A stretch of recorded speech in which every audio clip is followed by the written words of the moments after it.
नमस्कार प्रिय दर्शकों, स्वागत है आप सभी का हमारे YouTube चैनल संपूर्ण ज्ञान भंडार में। प्रिय दर्शकों, चिड़िया की शिव भक्ति और चिड़िया वाली बूढ़ी माँ की कहानी हम आप सभी को सुनाने वाले हैं। प्रिय बंधुओं, चिड़िया वाली बूढ़ी माता मंदिर जो कि गुजरात में स्थित है, यह एक सच्ची कहानी है। प्रिय बंधुओं, कौन है यह चिड़िया वाली बूढ़ी माँ? क्या है चिड़िया की कहानी? आइए जानते हैं इस कहानी के माध्यम से एक बात। और प्रिय दर्शकों, अगर आप यह कहानी सुन रहे हैं तो पूरा सुनिए। इस कथा को आधा अधूरा छोड़कर जाने की गलती मत करिएगा, क्योंकि इस पवित्र कथा को आधा अधूरा छोड़ने से आपको पाप भी लग सकता है। इसलिए इस कथा को पूरा सुनिए। आप शिव भक्त हैं तो भोलेनाथ का अनादर ना करें। इससे पहले कि हम कहानी को शुरू करें, आप हमारे चैनल को सब्सक्राइब कर लीजिए, लाइक करिए, शेयर करिए और अच्छे अच्छे कमेंट किया करिए। शुरू करते हैं आज का यह प्यारा सा वीडियो। प्रिय दर्शकों, एक गौरैया पक्षी का जोड़ा एक बड़े से शिव मंदिर में उसके पास स्थित पेड़ पर रहा करती थी। और उस शिव मंदिर में जब भी पूजा पाठ, सुबह शाम जब भी आरती होती, तब वो दोनों पक्षी और दोनों चिड़िया उस मंदिर में आते और भगवान शिव का आराधना करने लगते और घंटों घंटों बैठे महादेव के भक्ति में लीन रहते। इतनी भक्ति करते, निराधार भक्ति करते कि उन्हें अपने तन मन का अगल बगल के होशो हवास का कोई पता नहीं रहता। उन दोनों पक्षियों का रोज का यही नियम था। सुबह शाम जब भी मंदिर में घंटी बजती, आरती होती, तब वे पक्षी उस मंदिर में पहुंच जाते और भगवान शिव का आराधना करने लगते। उसके बाद अपने बच्चों के लिए और अपने लिए चारा पानी का व्यवस्था करते। उन दोनों पक्षियों का, दोनों चिड़ियों का यही रोज का नियम था। और प्रिय दर्शकों, उसी मंदिर के बगल में थोड़े ही दूर पर एक बूढ़ी माँ का घर था। उस बूढ़ी माँ को कोई संतान नहीं थी। उनके आगे पीछे देखरेख करने वाला उनका कोई नहीं था। वह अकेले अपना जीवन व्यतीत कर रही थी। और उस बूढ़ी माँ को पक्षियों के प्रति बड़ा लगाव था। वह चिड़ियों को, पक्षियों को बहुत प्रेम किया करती थी। उनके लिए रोज नित्य प्रति अपने घर के छत पर पानी, दाने, यह सब चीजें डाला करती थी। उस बूढ़ी माँ का यही काम रोज का था। और वो दोनों चिड़िया उस बूढ़ी माँ के छत पर आते और आसानी से दाना चुगते, खाते पीते और उसमें से कुछ अपने बच्चों के लिए अपने साथ ले जाते। इसी तरह उनका जीवन व्यतीत हो रहा था। उस बूढ़ी माँ के कारण उन चिड़ियों का पेट भर रहा था और साथ ही वो आराम से निश्चिंत भगवान शिव का आराधना कर पा रहे थे। अब इसी तरह दिन गुजर रहे थे। एक दिन की बात है, वह बूढ़ी माँ बीमार हो जाती है। वह अपने बिस्तर पर पड़ जाती है।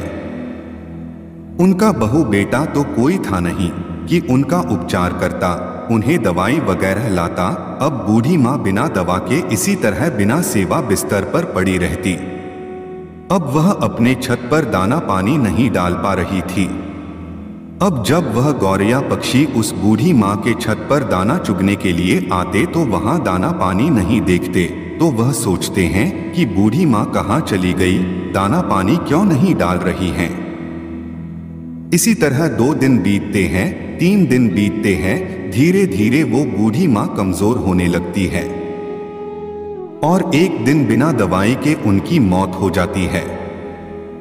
प्रिय बंधुओं, अब जब वो पक्षी देखते हैं कि बूढ़ी माँ का कोई पता नहीं चल रहा है और छत पर दाने भी नहीं डाला जा रहा, तो वह घबरा जाते हैं। वह बहुत ही परेशान होते हैं और उस बूढ़ी माँ को पूरे गांव में आसपास ढूंढने लगते हैं, खोजने लगते हैं। खोजते खोजते दोनों थक जाते हैं। तो उसमें से जो मादा गौरैया थी, वह अपने पति से कहती है, स्वामी, बूढ़ी माँ का कोई पता नहीं चल रहा है। बूढ़ी माँ कहाँ चली गई? वह हमें दाना पानी दिया करती थी और अन्य पक्षियों का देख रेख किया करती थी। वह कहाँ गई? हमने इतना उन्हें ढूंढा लेकिन वह मिली ही नहीं। अब हम क्या करें?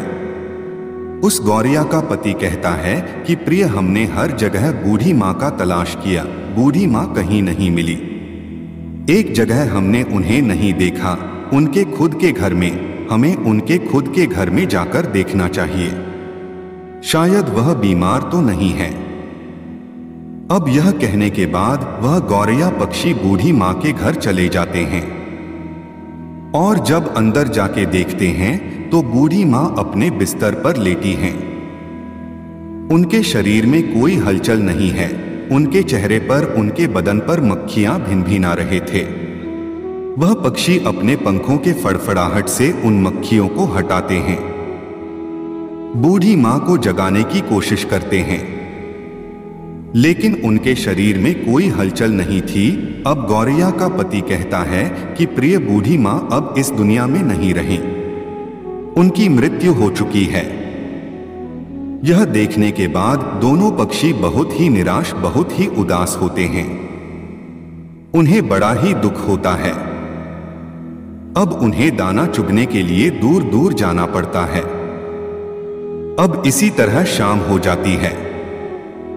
शाम को जब मंदिर का घंटा बजता है, आरती होने लगती है भगवान शिव का, तब वो दोनों पक्षी उस मंदिर में पहुंचते हैं और एक पैर पर खड़े होकर भगवान शिव का निराधार भक्ति करने लगते हैं। उनका जप करने लगते हैं। 1 घंटा बीतता है, 2 घंटा बीतता है, इसी तरह बहुत लंबा समय बीत जाता है। इसी तरह बिना खाए पिए लगातार महादेव का भक्ति करते रहते हैं। ऐसे करते करते 1 महीने बीत जाते हैं।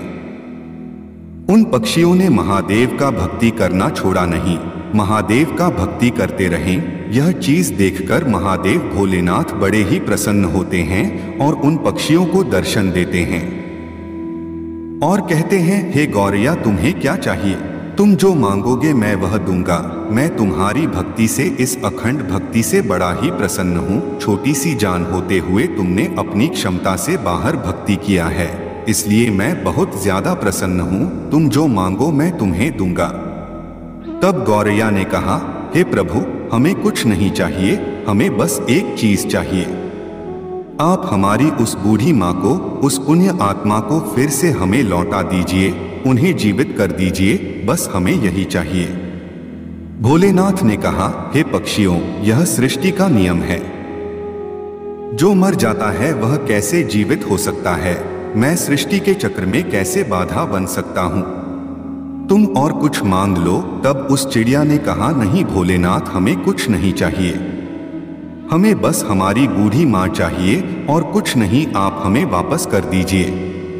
तब भोलेनाथ ने कहा, पक्षियों, अब वह बूढ़ी माँ का शरीर गल चुका है, उसमें से कीड़े निकलने लगे हैं, उनका शरीर छत विछत हो गया है। मैं उन्हें कैसे जीवित कर सकता हूँ?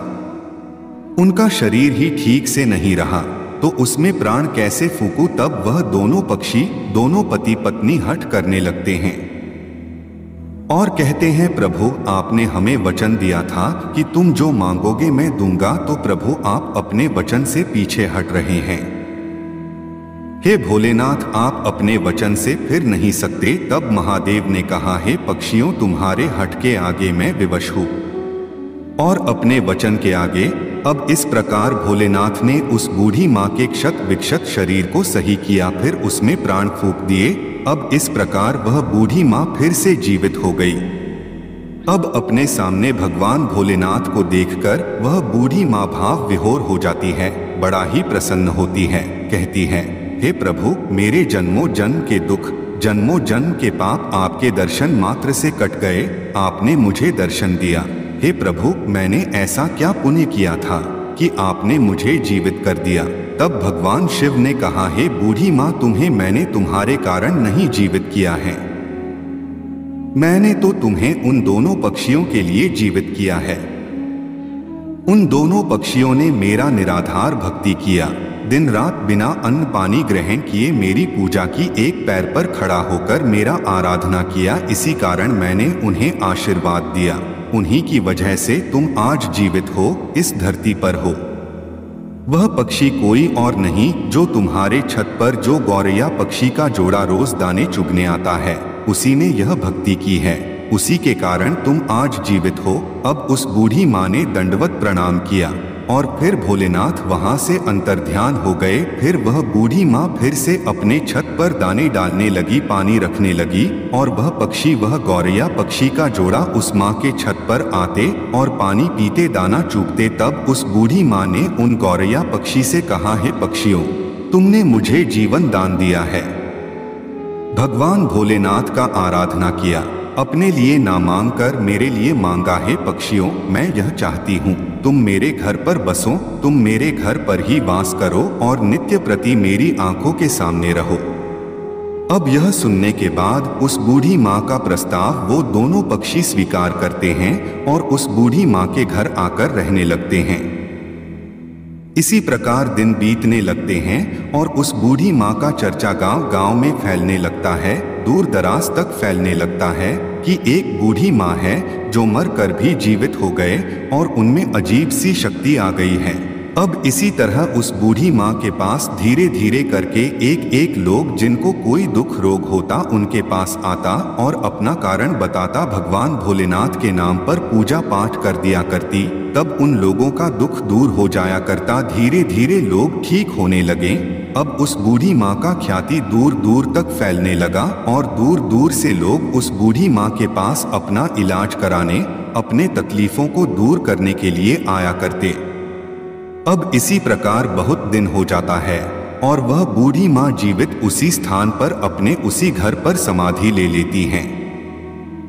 आज उसी समाधि स्थल पर उस बूढ़ी माँ का एक भव्य मंदिर है। वह मंदिर गुजरात में स्थित है। चिड़िया वाली बूढ़ी माँ के नाम से वह मंदिर जाना जाता है। उस मंदिर पर आपको गौरैया पक्षी का जोड़ा हमेशा देखने को मिलेगा और प्रिय बंधुओं, उस मंदिर की ख्याति बहुत दूर दूर तक है। लोग कहते हैं किसी को भी कोई तकलीफ रहता है, कोई शारीरिक कष्ट रहता है, कोई रोग रहता है, तो वहां जाने पर, भक्ति करने पर, पूजा पाठ करने पर वह तकलीफ, वह रोग ठीक हो जाता है।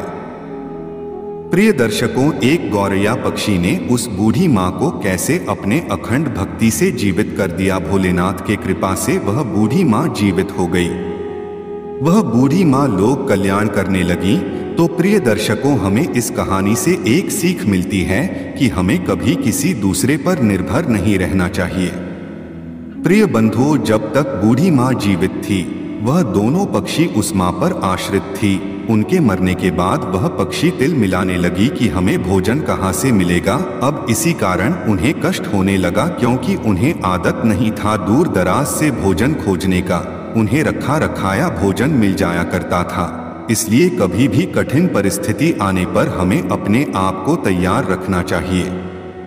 हमें किसी अन्य के भरोसे नहीं रहना चाहिए। आज वह व्यक्ति मेरे लिए है, कल नहीं रहेगा, तो मैं अपने आप को कैसे संभालूंगा। यह सोचना चाहिए कि हम अगर भगवान का सच्चे मन से निराधार भक्ति करेंगे तो हमें उस भगवान का दर्शन जरूर होगा, तो हमारे पाप जरूर कटेंगे, हमारा दुख अवश्य दूर होगा। बस जरूरत है तो मन में सच्ची श्रद्धा की, सच्ची भक्ति की, जो उस गौरैया पक्षी ने किया। प्रिय दर्शकों, ये कहानी आपको कैसी लगी? कमेंट सेक्शन में आप अपनी राय जरूर रखना। मिलते हैं अगली बार नई वीडियो में नई ज्ञान चर्चा के साथ। आप सभी का बहुत बहुत धन्यवाद।